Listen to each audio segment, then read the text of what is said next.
This podcast is on a mission to end the orphan crisis.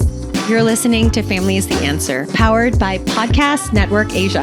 We share resources and stories to equip families who plan to adopt and foster, empower advocates who fight for vulnerable mothers and children, and invite communities to impact generations. I'm Chrina Henson, the Executive Director for Generations Home, a nonprofit organization and licensed child placement agency based in the Philippines. Learn more about our work through our website, generationshome.org. Now, let's jump in to this week's topic. Hi everyone, this is Family is the Answer, and this is in partnership with our Parenthood podcast. Welcome. I am Thammie, and I am with... I'm Chrina. Hi. And I'm Issa. And today, Chrina, what will we be talking about? I'm so excited. I love that Thammie is opening our podcast. It's so nice, and I'm so glad that you guys are joining me again for this episode because nabitin ako, or I felt like we needed to talk more in our last episode. There was so much that we wanted to talk about. And I hope you guys catch that episode where, both Thammie and Issa, we get to introduce them to you guys and they get to share their story and their journey as mothers walking into fostering and adoption. And I just, after that episode, I was just thinking one of the things I really wanted to talk a little bit more about was it's a question that we get asked a lot at Generations Home from families that are considering it. And we touched on it a little bit, like how do you manage what other people think? Because it's one thing to be ready to get into fostering and adoption, and then you're ready, and you and your husband, or as a family, you guys know it's a united front. We're entering into this together. But what about, your extended family? You guys are pastors and have, people around you. There's a community around you, and well-meaning people might offer advice, might say things, and sometimes that's a hard thing to manage, and there are challenges that come with that, and then there are so many dynamics as you go into it where we wonder what other people think, whether it's our children and how they kind of connect with each other, biological kids or kids that are already in the family, kind of connecting with the kids that we're welcoming in. So we wanted to talk a little bit about that today, and I wanted to just pick up where we left off. And both of you used that term so much where you were saying, well-meaning people would say this, or we're asking, is this wise? Or, for me, it was like, are you crazy? Why are you doing this? And I guess we just, we want to just tackle it head on, address the reality, which is that it is hard. And that we could say we don't care, but I think the truth is that we do care, right? And having to manage that and kind of walk through that or journey through it is important, right? So I guess to start us off, the question would be, when you first started on this journey of fostering or adopting and welcoming children into your home, not just biologically, how did other people react? How did the people around you respond to that? What was their reaction? Did you tell them right away? How did you kind of manage that for you guys? Would you like to start, Issa? Yeah, well, it's a hard balance.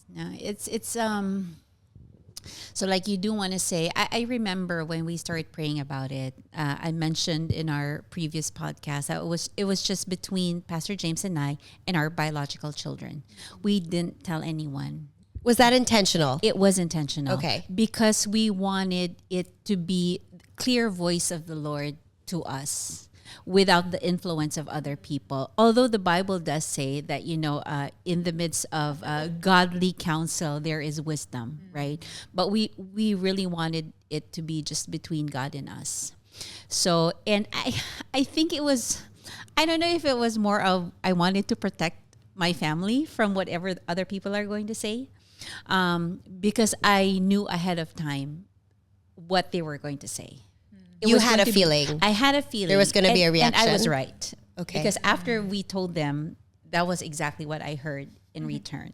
But so, when we were praying about it, And I say it's a hard balance because I know, like currently, when you apply for fostering or adoption, that's one of the questions that you have to answer. Right. What does your extended family think about your adopting or fostering? Right. And but to me personally and to my husband, it was, again, like I said, we wanted it to be a solid, clear decision that we were going to make as directly with what was God was telling us. So, but the negative and positive thing, you know, as you have mentioned, we are in ministry. So we do pastor at church, and my husband is the senior or the lead pastor of our church. So there's this unspoken expectations of what your kids should be or how they should act, or they put it, you know, stereotypical pastor's kid. Yes, books have been written about being how it. Can I make a plea while you're at it? Yeah, go ahead, Miss Thammie. Please don't put those expectations. Yes. Yeah. But it's as a mother of a pastor's kid and a wife of a pastor's kid. but it's there. You know, they say that the kids are placed in a fish bowl where everybody's looking at the fish, right? And they have a certain mold for your kids as pastors' kids. And then add to your biological kids, your adopted kids. You know, I prepared myself for whatever other people are going to say. And true enough, after we did make the decision, that we all said yes to it. And we let actually, I was thinking earlier, if my mom were alive when I made the decision, she would probably not agree. Because as I was during my childbearing years, when I told her I was pregnant with my last pregnancy, she was like, "Are you crazy?" Because you had too many. She felt like you had too many. Yeah, again, well-meaning my mother, Right. you know, she saw how difficult it was for me physically, emotionally, and, you know, the rest, to raise kids on our own. We didn't have helpers at home. So she saw how hard it was for me, although I didn't want her to see me having the difficulty. But so, you know, if my mom were alive, she probably would not agree. And so the same with our other relatives. My parents were gone by the time we fostered and adopted. But with our, you know, close relatives, I knew what they were going to say. Because Filipino culture, although we are a family that, you know, loves to care for our sisters' kids, our neighbors' kids, but still reality is when you take in children formally, it's different.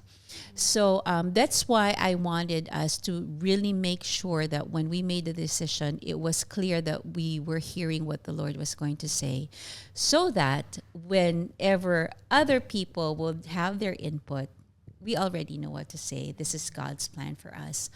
And the positive thing about it is, being the lead ministers of the church, you are kind of like the standard bearer.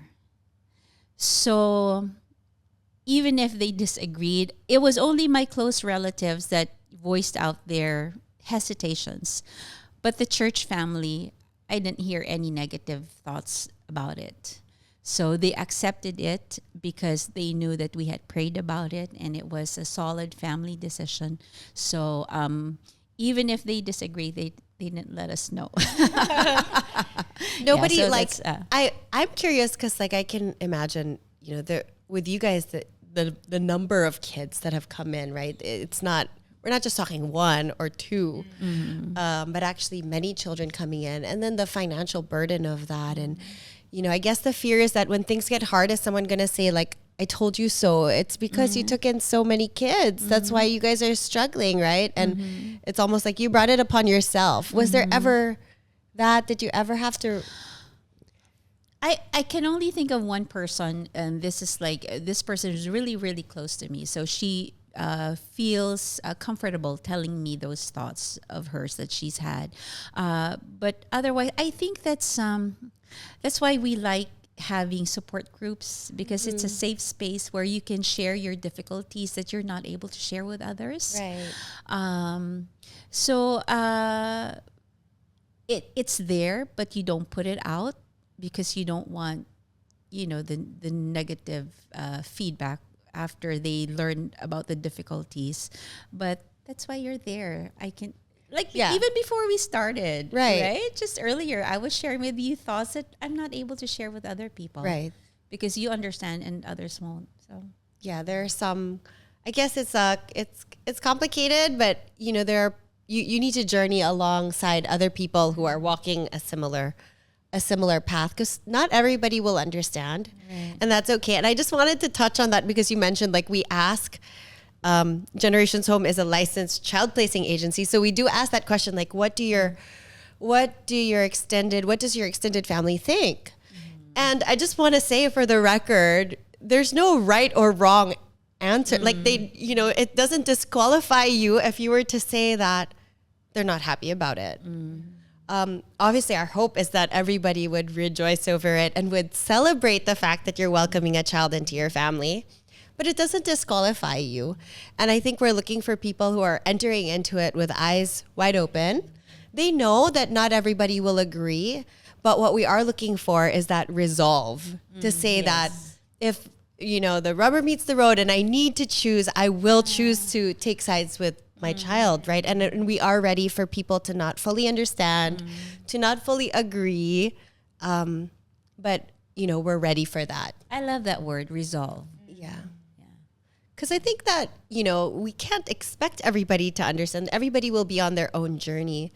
But we hope that as a person hoping to adopt or foster, that they would at least have the resolve to say, if I had to choose, if I had to pick a side, that I would choose to stand with my child, right? And just as I would my biological child, right? You wouldn't mess with a mom, right? And it would the same, right? We hope that, no one would mess with my child. I will take their side no matter what. And that they walk into it knowing that it might be complicated, but if I had to choose, I would know which side to choose. Yeah. And that resolve really isn't just about, choosing sides or not minding what other people are saying. It's really because that you'll encounter a lot of things along the way, and it's not just going to be about other people's opinions, but that you would need to be reminded, God called me for this. Like, and with that calling comes an equipping. Like, I know He will also provide what I need, strength that I need for what lies ahead. I think that's why it's so important and I think that's what you were trying to get to, that place you were trying to get to when you said that you knew that you wanted to hear from God first. Right. Like, remove all the noise from others. And even how I think I would caution against how, as we raise awareness, a lot of people go, that's so grabe what they go through, what those kids go through. And they consider taking on this task or whatever you call it, this whatever assignment out of that, kawawa naman, or what a pity. Like, and they see it as charity. Right. And I think it's very important as well to distinguish that it's not out of charity that we're doing this, but it's really a call.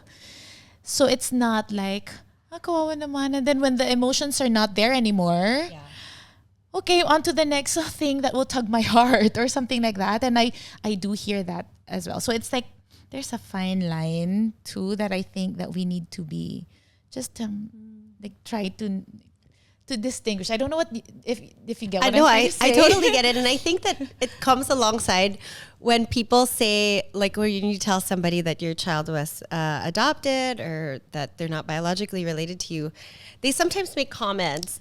And have you ever had one of those well-meaning people say, a common one is, wow, you're so blessed. And they're telling your child they're so blessed. They're so blessed. And I'm always cringing because in my mind, I'll say, I always jump in and I say, actually, I don't think you understand how blessed we are that we get I get to be her mom. And I think just kind of, it's those, I guess that's that well-meaning people. They mean well, but I think we understand the complexity of it. And that really, I feel like I'm on the receiving end of this journey. And it isn't charity to us. Yeah. It is that fine line of, yes, it is a very holy thing to be called to foster and to adopt and to be able to partner with God in this assignment. But it's not I'm not doing it for charity's sake. Like, I'm not doing this because I want to be a nice person or I want to do a good deed. It's not that. Yeah. There you go. That's what I was trying to get at. No, yeah, that's what you were saying. And I was just thinking about how oftentimes that's misunderstood. But what about for you? Like, were there any challenges, like, as you guys were getting into it? Was it hard to share it with other people? How did you guys manage that conversation for... I think it's different because we had no time to pray about it. It's like It was an emergency lunchtime, situation. and then yeah. today we have, and then it was pandemic. So a lot of, like, every time we'd post of, like, with her face covered, but we'd post that we have a newborn. They would be like, was Thammie pregnant again? And we didn't know because, Zoom all the time. They can't really see. Yeah. So were you pregnant and did you give birth? And then some were not sure if they should ask or was it okay to ask? Was it not okay? So there was that. I think for us, it's also different. I don't know if it's a Filipino-Chinese family thing, but for us, it felt like, so Dennis would say, Filipino-Chinese, bottom line, it's really economics. So whether that's fostering or adoption, it's really like, and they see us and they know us. Like, Dennis is not like a wealthy businessman who I have money to, have extra money to dispose of. It's not that. It's like, again, pandemic, and he's a pastor. I don't work full time. I don't have a full time job. And they're like, what you said earlier, and I found out later on that it was unsaid, but it was said to someone else who eventually told me. Told you. Yeah, like, short of saying, well, you brought it upon yourselves, something like that. Like, you made that choice. You made that choice to have that kind of lifestyle because you chose to take in another one, even if you already have 4. And you're... So that's how I heard it. Goes back to in my mind. saying what you did wasn't wise, Yeah, right? Like, did you really think about this? And I really get what they're saying because we feel that. Right. And so we also had to talk to our kids about it because we do feel like, yes, it might be unfair if Dennis and I are like, yeah, it's okay, we'll sacrifice we can, like, not have some of the things that other people have so we can afford to take in another child. But we might be speaking for ourselves, and we had to know, we don't want our kids to feel like they're being, I don't know, shortchanged, or I don't know, like, or robbed of a potential whatever. But I really don't know, because it was funny because Dennis was saying, so when it comes to inheritance, like, who will take my books? It's like, who will take this one? Like, it's just, so it was a joke again, like, as if we have a lot to, to think about. But it was real. So we asked the kids and we talked to them. And I'm so glad it actually came from them.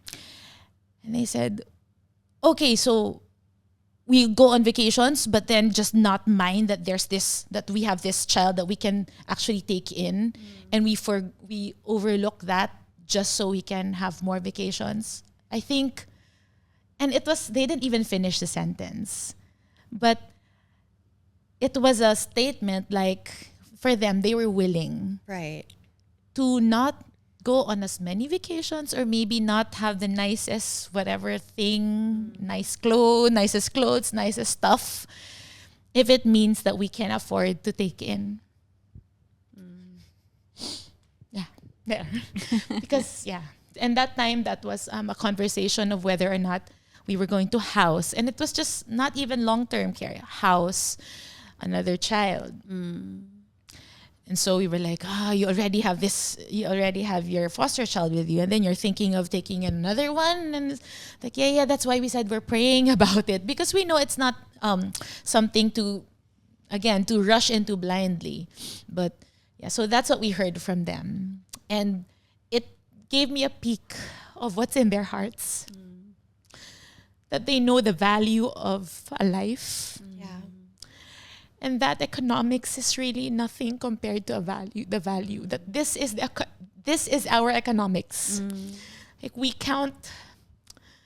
base it on the lives that we're able to minister to and to share with. We get to share with.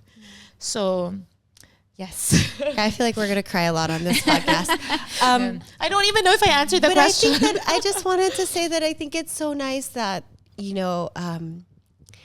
it talks about how your children had to be prepared for that journey. And that I think one of the other things that we sometimes overlook is that sometimes our kids, we said that on the last episode, right? Our biological kids will have to go on their own journey. Right. Yes. And they're so much more resilient than we think. So true. And that, oftentimes as parents, we try to shield our children from hard things, but the Bible doesn't say to shield our children from hard things and that life will not have challenges. And so I think that it's such a beautiful thing when you hear from your children that they do have an eternal perspective. They recognize that, vacations are nice and to travel with our family is nice or to have nice clothes or new things. But how does that compare to, or how can I live with those comforts when we have the opportunity to take in a child and, it's a small sacrifice in light of what they gain. I think the word that people often use is the quality of life. What about your quality of life or the quality of life of your kids, your biological kids? And when we talked about that, we all agreed. Like I think we would have to go back. What is your definition of quality of life? Yeah, correct. Because for us, this is the definition of having quality of life. And so I think it's more that like we just understand that they're coming from a different perspective. I'm not saying it's wrong or it's like, it's any less. It's just different. So the definition of quality of life for them, it's just different from how we define quality of life. And that's just the way it is. And we can't force our value or our perspective of quality on them. And for sure, we would love to have your definition also of quality of life. Like the comforts, for sure, yes. But like, I think for us now, what weighs more? Is it comfort? Is it security? Or is it this life? And the chance to live this life with this child. So I think it's more that. So going back to, I think to the, when you said managing, I was thinking, I'm now I'm not even now thinking of managing what people are saying. I think it's more navigating around what they're saying because I've come to accept I can't really manage what they're trying, like what they think. Right. I cannot change their minds. I cannot convince other people otherwise of, like their concerns because they really have valid reasons and valid concerns. Right. So like when they say those, like the usual ones are, attachments, like what about your kids and you're setting yourselves up for hurt and pain. That's one. And then another thing that I always hear is like you don't know what they went through, so you don't know how they'll turn out, like the baggage that they carry. Right. And I always say I have baggage. I have a lot of baggage, wanna see. So there's that. And then again, the economics, like how can you afford to is it practical? Yes, how we'll get to provide for them. So those are the top three things. And again, all like, yes, I agree. Yes, I agree. And yes, I agree. Right. But again, now do I let these very valid, legitimate concerns stop me from doing what I feel like God has called our family to say yes to? And so it's more navigating around the real and legitimate concerns. Yeah. That's how I see it. I like that because it's not saying that, no, that's not, it's not brushing it aside, but we do think about those things, right? Like, is this practical? Can we, and we do wrestle with that. It's just that we've come to a place of deciding that we're willing to still enter into it despite, maybe not having all the answers in those areas, right? Are we afraid of how painful it could be if we had to say goodbye to a child, which we should talk about in another episode? Yes. But does it stop us? No, we hope not, right? We hope it wouldn't hinder us from pouring into that child and forming that attachment with them. I have a question for you. Sure. I love it, Issa. You've been asking us, right? No, because I'm just thinking, your journey is completely different from ours. When we welcomed our kids, we already had our biological children.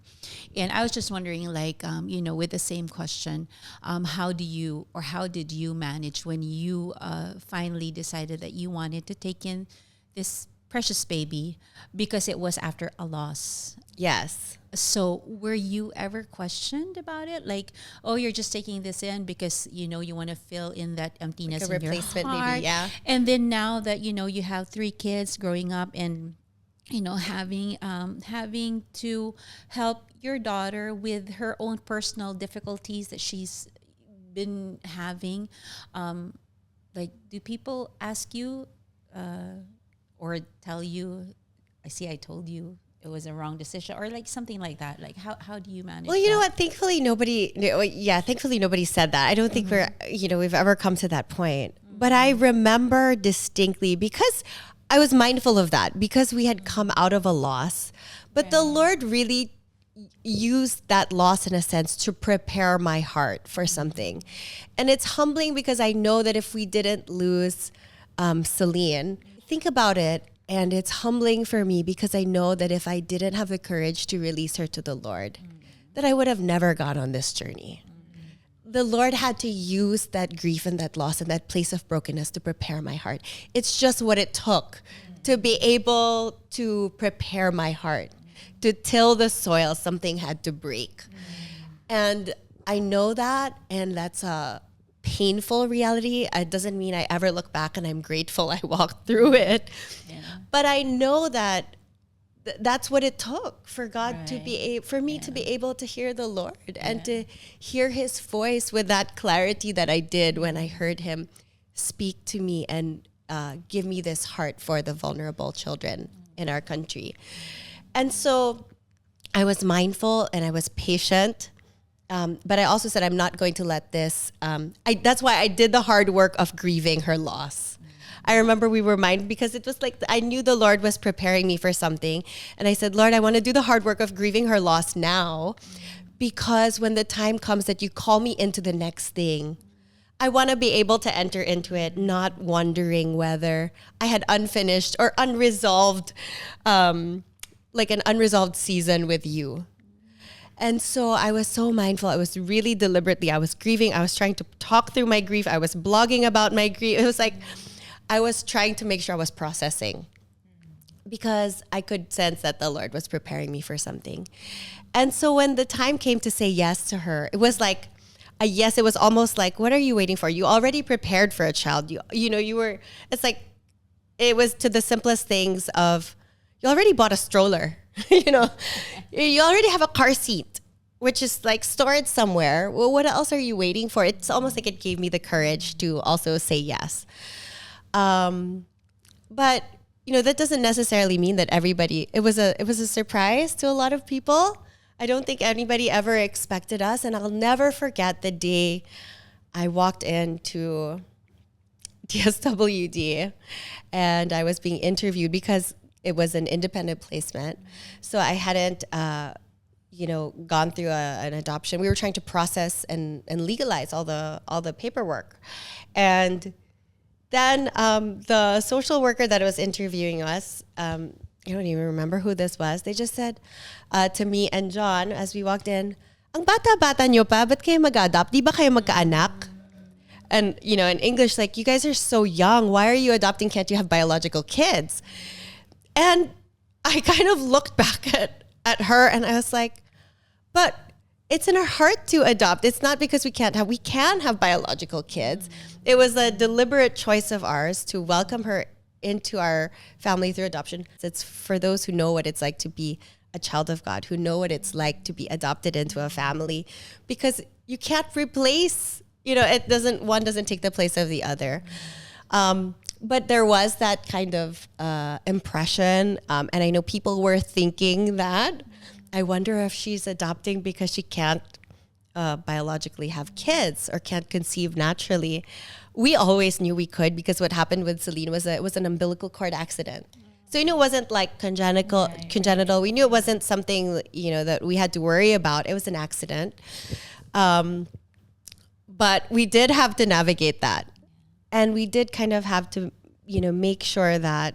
I think that's how I became an advocate. I realized it wasn't just personal, but that we had to speak up for what we were experiencing in our journey, that I'm not adopting because I want to have a child.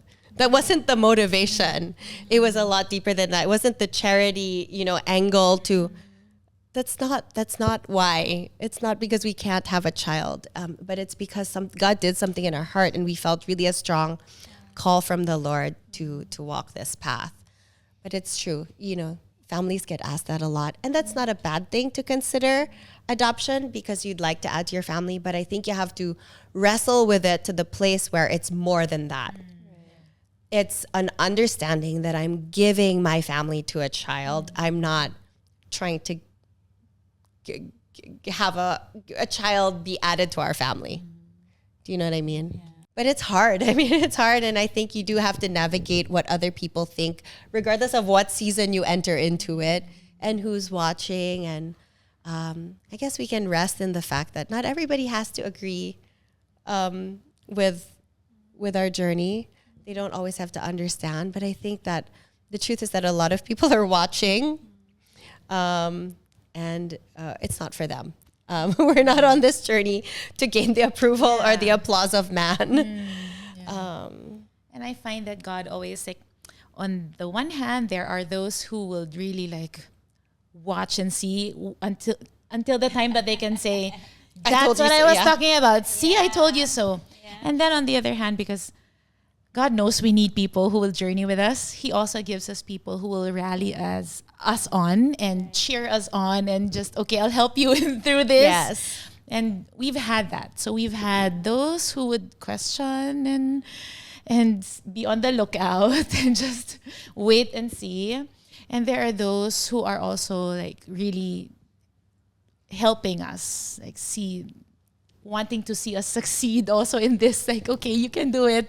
And in the hard parts, we can ask for prayers. We can say it, and they will not. We know that we'll not get that's what I was talking about. That's one thing I really, really thank God for. I praise God because we have more of those. We have more of those people just joining us in prayer, supporting us, and less of those who say negative stuff. So I'm really thankful because, when it comes to our journey with our children, it's become a church thing. My adopted kids are their adopted kids too. My foster kids are their foster kids too. Wow. So it's become a church journey, not just our family. Yeah, and I think it's not just, we talk about it in the context of having taken on the role of taking care of these kids, right? And placing them in our families. But it's, as with any other thing that God calls us to do, any other thing that takes courage and faith, there will always be opposition. And then there will always be God's provision of just, thank God for these people. Yes. And I think that's really just how it is. And the same way that with other things that God calls us to, and then we say, okay, I know I heard from God. I know that this is what I'm called to do. And we do it anyway. We have the fear, and then we do it anyway. It's the same thing here. We have the fear. We hear all the opposition, and we do it anyway. Yeah. So at the end of the day, who gave us the assignment? Who are we accountable to? Who will we answer to at the end of our lives? And I hope that's reassuring for everybody who's listening that, we all have encountered challenges, and it's not, as much as we encourage people to consider it, we're not saying that it's going to be easy. But I think you guys so beautifully echoed the need for community and support. And I guess that's our encouragement to everybody who's listening. And I guess if you listen to this podcast, it's because you're curious and you really wanted to know what the experience is of of parents like us are like. And I think the value of community and support is so huge. So if you don't have that, please reach out to us. We want to be able to connect you and, invite you to a support group or a community where you can connect with other parents. I'm so grateful I have both of you because that's been precious to me in my journey as a mom. And, we hope that you would all have that as well. So please reach out to us at Generations Home and stay tuned for our next episode. But for now, that's it for today. We're going to wrap up today's conversation. Thanks for joining us on this episode of the Family's the Answer podcast collab with Our Parenthood.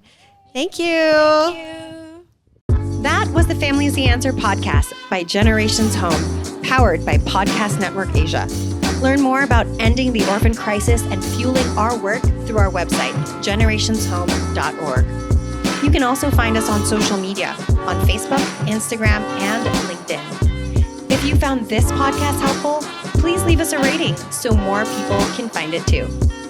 Thanks for listening. We'll catch you at our next episode.